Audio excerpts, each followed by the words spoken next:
ఆ ఊరి పేరు కొత్త గంగారం. పేర్లున్న గంగమ్మ ఊళ్ళే లేదు. తాగతందుకు బుక్కె నీళ్లు లేక జనం గోసపడుతూరు.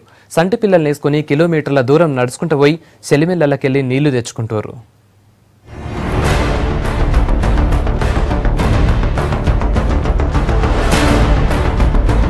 ఖమ్మం జిల్లాల నీళ్ల కోసం జనాలు హరిగోసపడుతున్నారు. గుక్కెడు నీళ్ల కోసం కిలోమీటర్ల దూరం నడుచుకుంటూ పోతున్నారు. అశ్వరావుపేట మండలం కొత్త గంగారం ఊళ్లే జనం బాధలైతే చెప్పేటట్టు లేదు. ఈ ఊళ్ళ 40 కుటుంబాలున్నాయి.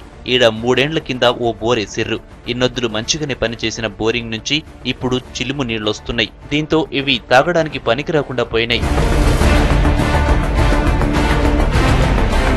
తాగేటందుకు నీళ్లు లేకపోవడంతో ఊరోళ్లంతా పనులు మానుకుని కిలోమీటర్ల దూరం నడుచుకుంటూ పోతుర్రు. చిన్న పెద్ద తేడా లేకుండా అటవి బాట పడుతుర్రు. అక్కడుండే చెల్మలల్ల నీళ్లు తెచ్చుకుని దూప తీర్చుకుంటుర్రు. ఊళ్ళున్న బోరింగ్ నీళ్లు వడగట్టి ఇంటి అవసరాలకు వాడుతున్నారు. ఈ నీళ్లతోటి స్నానం చేసేసరికి ఒళ్లంతా దురద పెడుతుందని దద్దుర్లు వస్తున్నాయని చెప్తుర్రు.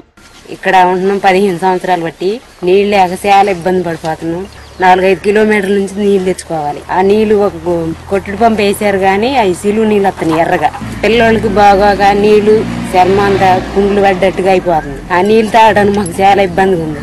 ఇక్కడికి ఎవరు ఏ అధికారులు రాట్లా పట్టించుకోవట్లే మమ్మల్ని. ఒక నీళ్ళు చుక్క కూడా లేవండి. కాలంలో నుంచి తెచ్చుకుంటున్నాం. ఆ యాండ్ల బోర్ ఒకటి వేసారు కానీ అవి బురదలు వచ్చేస్తున్నాయండి. తానం చేయాలన్నా అది వ్యాధిలాగా వచ్చేస్తుందండి. ఆ నీళ్లు వాడుతుంటే అధికారుల దగ్గరికి వెళ్తున్నాం కానీ చూసి చూన్నట్టు ఉంటున్నారండి. ఈ నీళ్లు మేము తాగితే మా శరీరాలు అసలు పాడైపోతాయండి. ఇప్పటికైనా మమ్మల్ని పట్టించుకోవాలని కోరుతున్నామండి.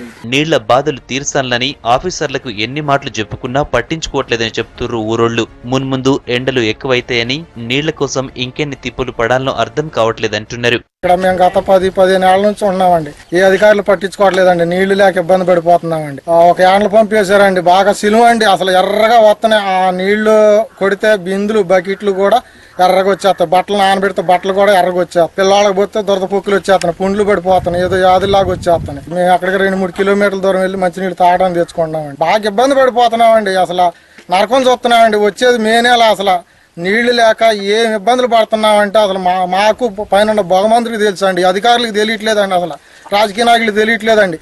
అధికారులు పట్టించుకొని మాకు మంచినీళ్ళ సదుపాయం కల్పిస్తే మంచిదని కోరుకుంటున్నామండి. ఎండాకాలం కావుడుతోటి నీళ్ల తక్లీఫ్ ఎక్కువ అవుతుందని ఎమ్మటే ఈ నీటి సౌలతులు కల్పించాలంటున్నారు ఊళ్ళోళ్లు.